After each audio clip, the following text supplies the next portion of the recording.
recibamos esta tarde al ingeniero Ignacio Guerrero Bravo con la conferencia ClearPoint.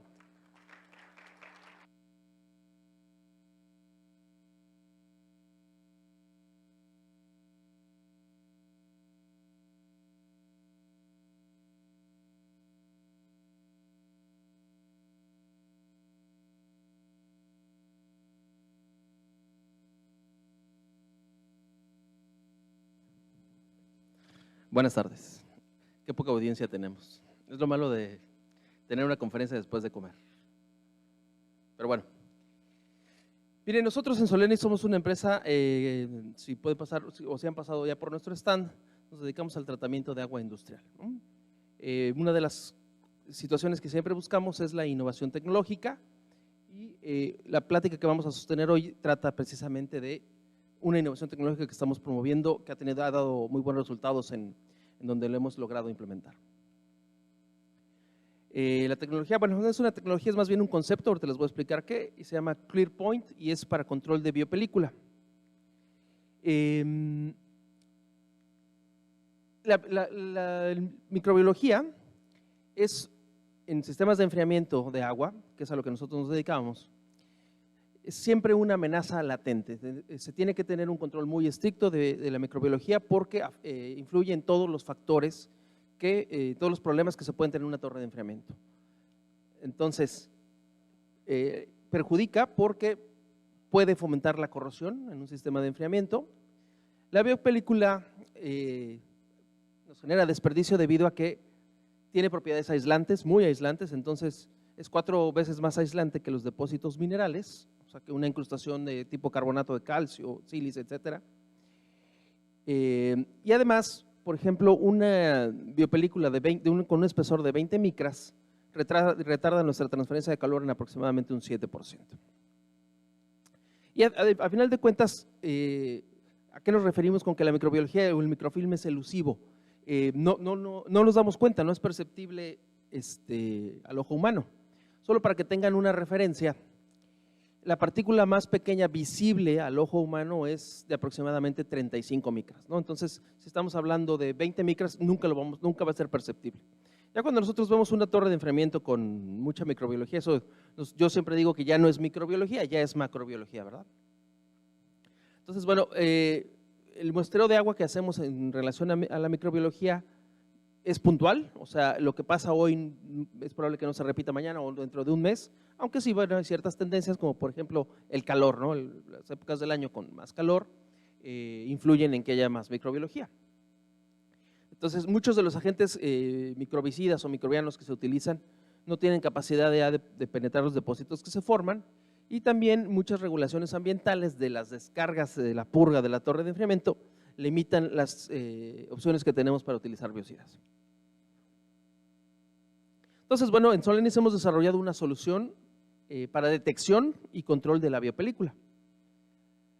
Entonces, esto es lo único que nosotros conocemos como un método real, ¿no?, para proteger un sistema de enfriamiento contra el desarrollo del control microbiológico, un sistema eficiente.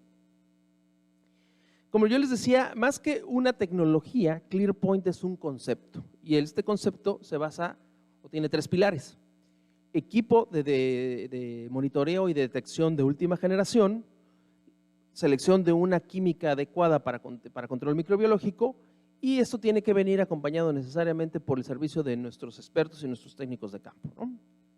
Hacemos mucho enfoque en esa parte del servicio nosotros. Se puede tener muchas veces el mejor producto químico, pero si no se aplica adecuadamente, no nos sirve de nada. Entonces, vamos a hablar un poquito del equipo que nosotros desarrollamos para detección de biopelícula, ¿no? Se llama OnGuard 3B, 3B por microbiología, 3 es, bueno, es un número random que nuestros mercadólogos inventaron por ahí. Es un equipo que se instala en sitio, ¿no?, en un lugar específico cerca de la torre de enfriamiento o un intercambiador de calor crítico. Es un equipo que está listo para enchufarse y utilizarse, solo necesitamos darle un tiempo de ambientación de unas 24 a 48 horas y funciona por ultrasonidos. Es el mismo principio de detección que, por ejemplo, se utiliza actualmente en nuestros vehículos, ¿no? Cuando uno se echa de reversa, conforme va acercándose, ¿no?, uno al otro lado, pues el coche empieza a pitar más fuerte, ¿no? Básicamente es el mismo principio. Muy bien. Aquí tenemos un videíto. Por favor, que me ayuden. The OnGuard 3B Analyzer monitors biofilm growth in real time, using ultrasonic waves to recognize the absence of biofilm on metal surfaces. As biofilm deposits build, OnGuard 3B detects the buildup, triggering optimized chemical treatment with Solenis biocide and biopenetrant. Continuous monitoring equals unparalleled biofilm control. The OnGuard 3B Analyzer with ClearPoint biofilm detection and control. Muy bien, es un video corto, únicamente para explicar cómo funciona la tecnología, ¿no? Nosotros The tenemos OnGuard 3B Analyzer monitors biofilm growth. Me estaban jugando rudo mis amigos allá de atrás. Nosotros, el equipo manda una señal a una pared. Esta pared está completamente limpia. La señal tarda cierto tiempo en regresar. Déjenme mover porque si no me siento incómodo.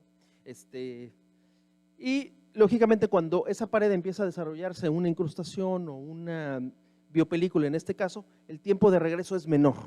Entonces el equipo hace un cálculo interno y nos dice tienes tantas micras de espesor de la biopelícula, ¿no? Eso es básicamente el principio.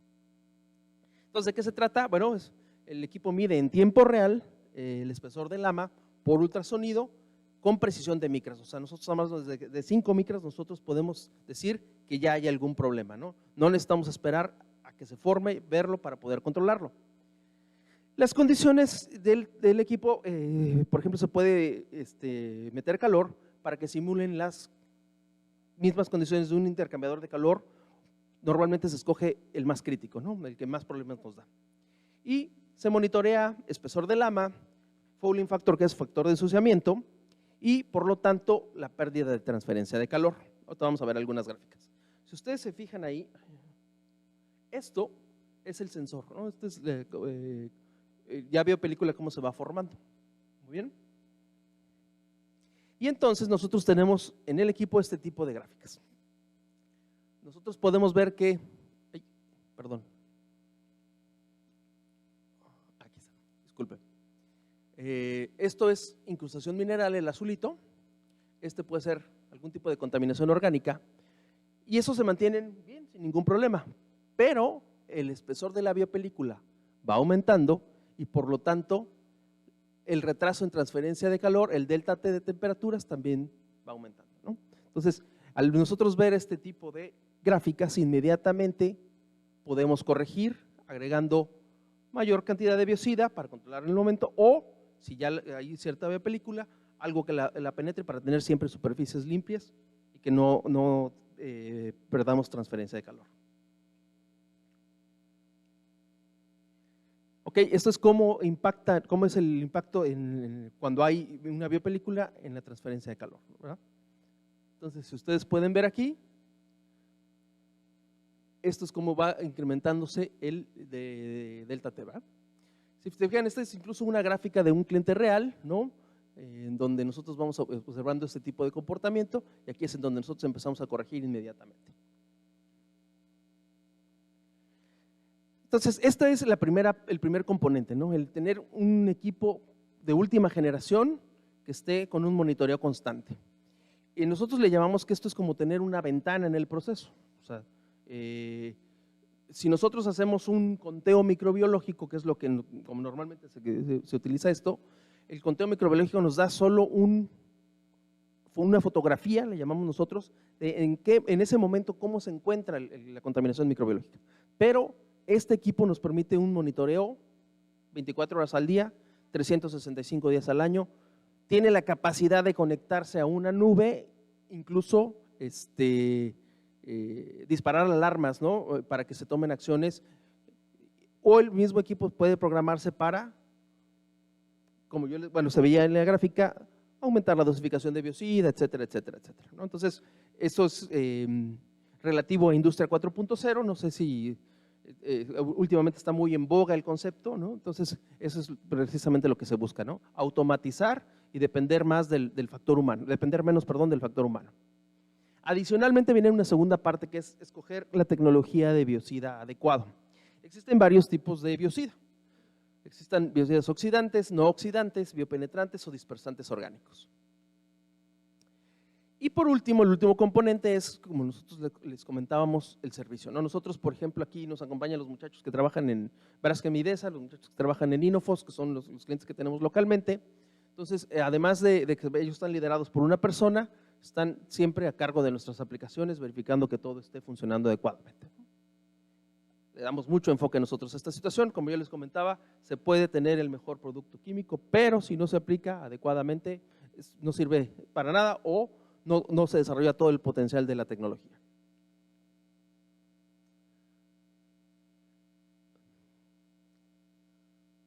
Entonces, bueno, ahora vamos a ver un ejemplo real en una planta de power, de generación de energía eléctrica, en donde se utilizó un control microbiológico por cloraminas. Las cloraminas son o este tipo de cloraminas son un biocida, como yo les comentaba, de última generación. Entonces, primero que nada tenemos los biocidas oxidantes fuertes, ¿no? Son muy comunes en la industria, en una gran medida porque son baratos. Por ejemplo, el más utilizado es el hipoclorito de sodio, ¿no? Que es una solución de cloro al 13% con agua, ¿no? Hipoclorito de sodio. Pero bueno, hay otras alternativas como cloro gas y dióxido de cloro, que son bastante utilizadas. Y hay algunas otras opciones, como en alguna época también se estuvo, por ejemplo, explorando mucho la posibilidad de utilizar ozono, ¿no? Que es un oxidante muy potente. Esto fue, bueno, ya tiene algún tiempo que cayó en desuso, pero estas, por ejemplo, se siguen utilizando ampliamente hoy en día en la industria.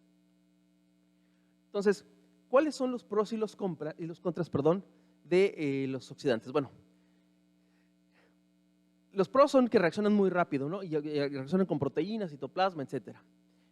Causan un daño esencial a la estructura de los microorganismos. ¿Cuáles son los contras o por qué se están buscando hoy en día alternativas? Bueno, primero que nada, porque al ser oxidantes, oxidan lo que se encuentra a su paso. O sea, no solo la microbiología, sino cualquier componente que tengan a su paso lo oxida, ¿no? Entonces, esto puede causar un problema. Reaccionan también con orgánicos, con amoníaco, con sulfuros, con otros contaminantes. Entonces, muchas veces, por ejemplo, si tenemos contaminación de orgánicos, el biocida reacciona con los orgánicos y deja de funcionar. Entonces, lo que en algunas ocasiones pasa es que se deja de dosificar el cloro y la torre queda completamente desprotegida. Pueden cambiar significativamente el OH y requieren un alto control por potencial óxido de reducción, ¿no? ORP se refiere a potencial óxido de reducción. Entonces, tiene sus ventajas, tiene sus desventajas, hay mejores alternativas. Entonces, ¿cuál es el principio de función tanto del cloro gas como del hipoclorito de sodio? Si se fijan, al entrar en contacto con el agua reaccionan y forman una especie que se llama ácido hipocloroso. Está presente en estas dos reacciones. El ácido hipocloroso es lo que en realidad mata a las bacterias. Esta es la especie realmente biocida. Pero el ácido hipocloroso tiene una gran restricción, que es que solo es efectiva en un pH entre 7, como lo vemos aquí, o menos, y 8. Entonces, requiere un control muy estricto de pH. El control estricto de pH se hace con ácido sulfúrico. Entonces, adicional al tratamiento químico, adicional a los contaminantes que tiene el agua, ya tenemos un agente adicional que es el hipoclorito o el cloro, etcétera, y además el control por ácido sulfúrico. Si se fijan, prácticamente en 8 empieza a perder su efectividad. Entonces, esto es una restricción para nosotros los que tratamos en agua. Esto es, bueno, la acción de la biopelícula. Se van acumulando los nutrientes, estos mismos nutrientes van atrapando otro tipo de bacterias, se forma la biopelícula y ya después crece una lama espesa. Y entonces, bueno, esto al final del tiempo termina por despegarse y se deposita en los intercambiadores de calor, que eso ya es realmente cuando es un problema, ¿no? Que lo tengamos en la torre conviviendo, bueno, no es tanto problema. El problema es que va a los intercambiadores y retrasa la transferencia de calor en los intercambiadores. Entonces, ese es cuando realmente se convierte en un problema para nosotros. Entonces, bueno, nosotros, ¿qué hemos desarrollado al respecto? Unas que se llaman cloraminas, que tiene estas características, ¿sí? es una alternativa, es un oxidante, ¿no? Pero es un oxidante que se genera en sitio. Normalmente el cloro gas, bueno, tiene un equipo que también se genera en sitio, el hipoclorito lo tenemos que transportar en pipas, ¿no? Y pasarlo a un tanque y dosificarlo con todo el riesgo que eso implica, ¿no? Porque pues, es un producto, es el cloro, conocemos cloro, pero un poquito más concentrado. Entonces, si te llega a salpicar la cara, la camisa, el pantalón, pues es un problema, ¿va? Es un oxidante un poco más suave y por lo tanto requiere un control del ORP, del potencial de óxido de reducción menor. Y entonces esto hace que nuestro sistema se vuelva menos corrosivo. Tiene mayor selectividad, por ejemplo, no reacciona con orgánicos, no reacciona con el amoníaco, ¿no? Solo actúa en contra de las bacterias, y también tiene la capacidad de penetrar biopelículas. Los biocidas oxidantes normalmente no tienen esta capacidad. Es necesario agregar un agente adicional que le llamamos nosotros biodispersante, que es el que hace esa chamba, ¿no? Entonces, bueno, esto es como se genera el producto en sitio. Nosotros tenemos una fuente de hipoclorito de sodio, tenemos una sal de amoníaco, entran en contacto con un control de pH y se forma la cloramina, y eso es lo que nosotros dosificamos a la torre de enfriamiento. ¿Okay? Entonces, aquí están las ventajas. No se consume por materiales comunes que demandan cloro, como yo les comentaba ahorita, tiene la capacidad de penetrar en las biopelículas y en comparación con los oxidantes, tiene la capacidad de funcionar se requiere un potencial de óxido de reducción menor y por lo tanto el sistema es menos corrosivo, ¿no? Esto, por ejemplo, es bastante crítico en las torres de enfriamiento o en sistemas que tienen acero inoxidable, ¿sí? Ahí entre los muchachos me pueden decir por qué sería menos crítico o por qué es crítico el contacto de los iones cloruro, en este caso, con el acero inoxidable. ¿Alguien? El acero inoxidable es muy susceptible a la corrosión por iones cloruro, precisamente, ¿no? Entonces, entre menos iones cloruro podamos aportar a nuestro sistema, esto nos beneficia en cuanto a corrosión, y el tener menor corrosión significa alargar la vida útil de nuestros equipos, menor mantenimiento, y todo esto a final de cuentas se traduce en costos. Muy bien. Entonces, bueno, reacciona con azufre también, ¿no? Hay algunas bacterias que se llaman sulfato reductoras, que también son bastante peligrosas si no las tomamos en cuenta, y el producto también reacciona con este tipo de materiales. Aquí está lo que yo les comentaba. Si se fijan, nosotros tenemos un rango de acción de los biocidas oxidantes fuertes, el ácido hipocloroso. Normalmente nosotros manejamos entre 550 y 650 milivolts de ORP, mientras que la cloramina más o menos la manejamos entre 250 a 350, ¿no? Es el rango típico de acción. Entonces, esto hace que nuestro sistema sea menos corrosivo. Aquí está, ahí lo está diciendo, bueno, el tener un potencial más alto puede representar mayor corrosividad. Y aquí vamos a hablar un poco de un ejemplo que nosotros traemos en una planta de generación de energía eléctrica, ¿sí? Se utilizaba agua gris es agua tratada, ¿no? El agua tratada en plantas de tratamiento de efluentes tiene normalmente un alto contenido de fosfato, y entonces hay que tener ciertas consideraciones porque ese fosfato es un alimento para los microorganismos, ¿no? Entonces son aguas residuales domésticas con tratamiento terciario. El cliente tenía un gran consumo de hipoclorito y ácido, hipoclorito para controlar todas esas microbiología que ya venía sí, con el agua, y ácido para controlar el pH para que el hipoclorito fuera eficiente, ¿no? Y ocasionaba un mal control microbiológico debido a restricciones de cloruros y sulfatos.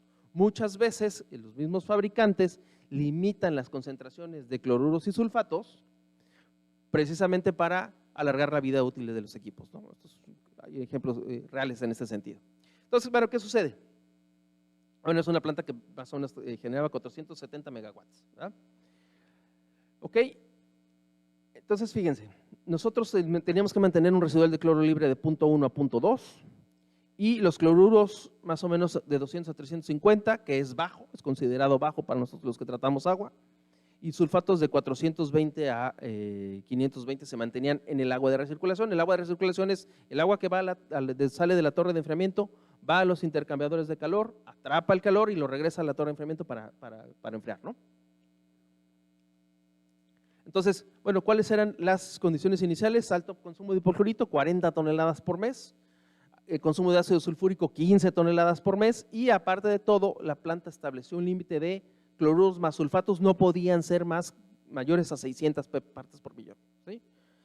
Entonces, esto generaba, bueno, esto mismo lo hicieron por problemas de corrosión que habían tenido ellos en el pasado. Entonces, esto pues nos limitaba mucho nuestras alternativas, ¿no?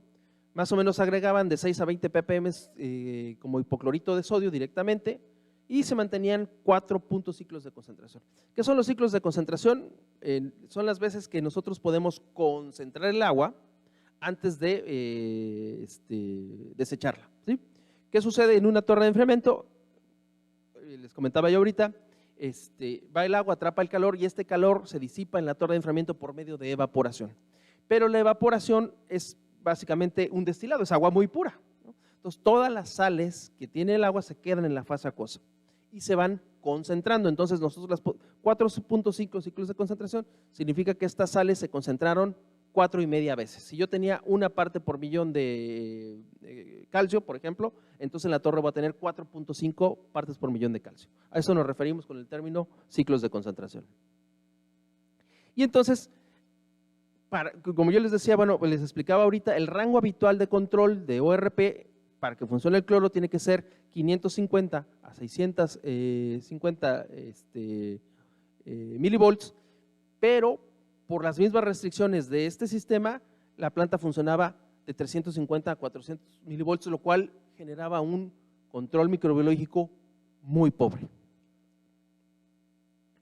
Y entonces, siempre tenían que lidiar con el problema de la biopelícula. A nosotros, bueno, este es cómo se comporta el ORP durante la dosificación de nuestro producto, solo es un choque, entonces sube el ORP, pero inmediatamente se estabiliza, ¿no?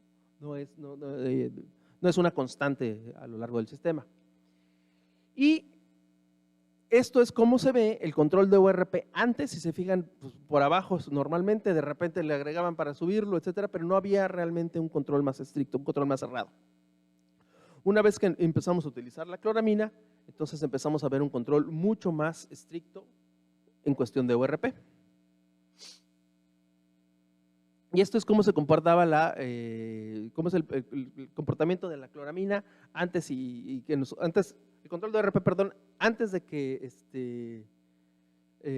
empezáramos a agregar el producto y después, perdón, este es pH. Entonces, si se fijan, normalmente tenían ellos que mantener 7.5 de pH a menos de 8, ajá. Una vez que empezamos a agregar la cloramina, este parámetro no fue un problema. ¿Qué sucede? Que al nosotros ya no tener la restricción de pH, eliminamos entonces el consumo de ácido sulfúrico. Entonces, cambia el tipo de tratamiento químico, pero eliminamos el uso, por ejemplo, en este caso de ácido sulfúrico. Entonces, por un lado estamos eliminando el consumo de hipoclorito, por otro lado estamos eliminando ya también el consumo de ácido sulfúrico, entonces, lo cual trae grandes beneficios, no solo económicos, sino de mantenimiento para nuestro sistema. Y esto es cómo es el control de iones sulfato. Acuérdense, el ácido sulfúrico, la molécula es H2SO4, al entrar en contacto con el agua se disocia y quedan los iones sulfato libre. Entonces, así es como nosotros teníamos residuales de sulfato de 450, más 425 ppm. Al eliminar el uso de ácido sulfúrico, cae a alrededor de 200 partes por millón, ¿no? Aquí están los promedios, 442 contra 257. Y entonces, todo esto tiene como consecuencia reducción de purga y por lo tanto ahorro de agua, que es realmente lo que se está buscando, ¿no? Ustedes han escuchado hablar ahorita mucho el término de sustentabilidad, entonces esto tiene un enfoque 100% en sustentabilidad. ¿Por qué? Porque hay un ahorro de agua directo y además hay un ahorro de agentes químicos muy fuertes como el hipoclorito o como el ácido sulfúrico, ¿no? pasamos de purgar 82.5 metros cúbicos por hora a purgar 67.6. Los ciclos de concentración, entonces, pudimos llevarlos de 4.5 a 6.5 y se monitorea normalmente la corrosión en los diferentes metales, en las diferentes metalurgias presentes en el sistema. Si tienes acero al carbón, tienes que instalar cupones de acero al carbón, si tienes inoxidable, etcétera. Entonces, una planta inoxidable, como es el caso, empezamos a notar que la corrosión en acero al carbón empezó también a disminuir, ¿no? Los valores de referencia que nosotros tenemos al hacer nuestros monitoreos empezaron a disminuir. Entonces, esto, como yo les comentaba, significa menos mantenimiento para nuestro cliente y por lo tanto de ahorros directos. 50% de reducción en la tasa de corrosión. Esto es un condensador de superficie, el interior de un condensador de superficie, que es un intercambiador de calor gigante, ¿no? Así se veía con el pobre control con cloro. Una vez que entró en tratamiento se veía completamente limpio, ¿no? Y este es el interior de la torre de enfriamiento por dentro, ¿no? Como se ve, las estructuras estaban limpias sin ningún problema, ¿no? Y entonces, esto es el tipo de ahorros que nosotros le podemos generar a un cliente mensualmente. Consumo de cloro, consumo de ácido sulfúrico, menos productos químicos, porque acuérdense, así como las sales, como el calcio que mencionaba yo, se concentran, también el producto químico se concentra más, entonces requieres menor cantidad de productos químicos para alcanzar los residuales que necesitas para controlar la corrosión, etcétera, etcétera. Entonces, también hubo un ahorro directo en producto químico y también el ahorro en agua de purga que yo les comentaba. Entonces, estamos hablando de $400,000 al año, que es un dineral, ¿no? ¿Okay? Entonces, el mensaje es ese, ¿no? La innovación normalmente tiene que estar enfocada o va enfocada en generar ahorros para nosotros, para nuestros clientes. Conclusiones. Las cloraminas tienen una selectividad superior en comparación del hipoclorito de sodio. Se elimina, en este caso se eliminó la dosificación de ácido sulfúrico.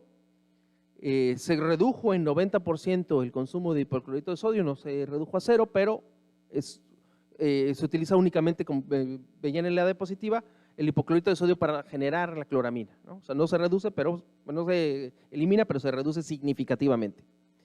41% de reducción en residual de sulfatos y cloruros, lo cual nos permite subir ciclos de concentración, niveles más bajos de ORP y entonces menores tasas de corrosión,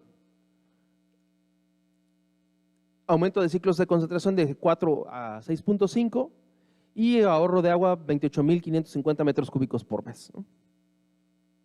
Las inspecciones que se realizan, no se observa biopelícula ni en condensador ni en la torre de enfriamiento. Y, bueno, por mi parte sería todo. No sé si hay alguna pregunta o algún comentario.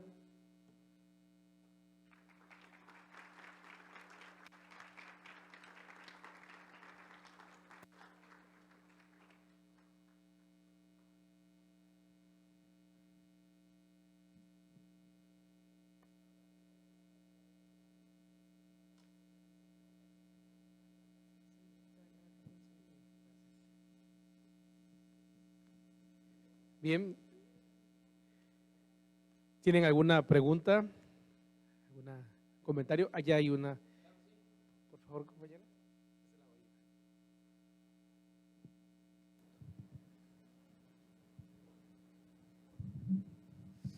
Veo que no es invasivo.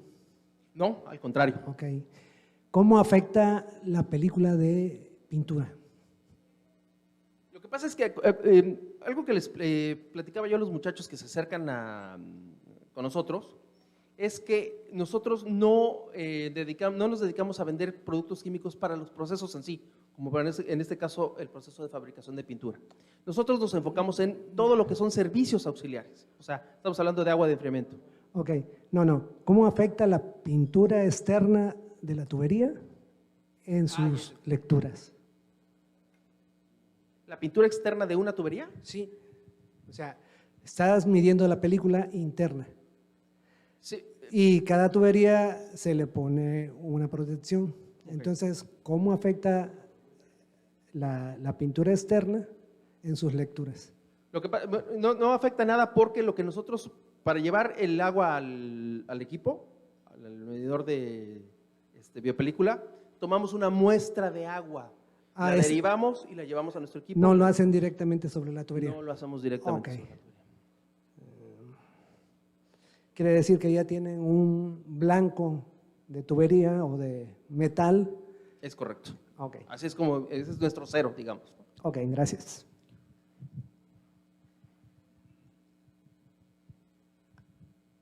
Allá atrás.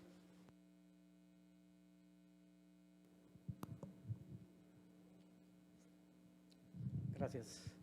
Buenas tardes, ingeniero. Buenas tardes. Mire, mi pregunta es básicamente la siguiente. Llevo por ahí que ustedes están bien preocupados por la recuperación del agua de repuesto de las torres de enfriamiento, al igual que me imagino que de calderas, ¿sí? Es correcto. Me gustaría saber si ustedes actualmente están creando alguna tecnología o están trabajando muy fuerte, no nada más para recuperar una parte de esa agua, sino recuperarla toda y volverla a regresar a la torre de enfriamiento para disminuir obviamente la cantidad de repuesto que viene de CEMAPS, del gobierno, ¿no? ¿Están haciendo algo para tener cero descargas? Mire, normalmente esos son iniciativas del cliente, ¿no? Por ejemplo, en Estados Unidos ya hay muchísimo, bueno, no hay mucho, pero ya hay muchos indicios de unas situaciones que ellos le llaman ZLD, Zero Liquid Discharge. En esta se trata de alguna manera, como usted dice, que no haya ningún desperdicio de agua al drenaje, ¿no? Así es. Pero eso involucra una inversión en equipo que normalmente tiene que hacer el cliente. Nosotros no la hacemos, ¿no? Nosotros proveemos el servicio y damos la asesoría, pero no nos hacemos cargo del proyecto en sí. O sea, ¿no hacen ingeniería entonces de aguas? Nosotros no. Ah, ok. Bueno, al rato me gustaría platicar con usted personalmente. ¿Sí? ¿Cómo no? Claro que sí, con mucho gusto. Ok, gracias, muy amable. No hay de qué.